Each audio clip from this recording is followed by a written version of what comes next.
Penertiban kafe dan rumah makan di Kota Makassar yang melanggar jam operasional diwarnai kericuhan.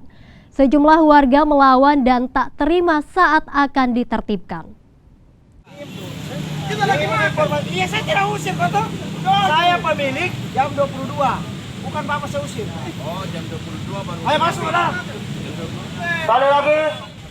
Kericuhan antara Satgas COVID-19 dan warga ini terjadi di Jalan Perintis Kemerdekaan, Kecamatan Panakukang, Makassar.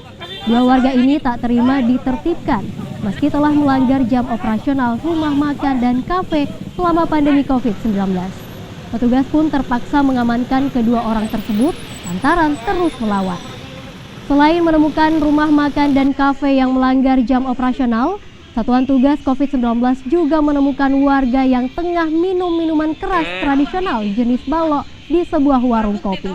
Petugas pun memberi teguran dan menyita miras tersebut.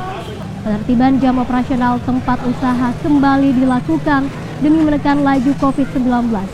Jam operasional tempat usaha selama pandemi diatur hingga pukul 10 malam.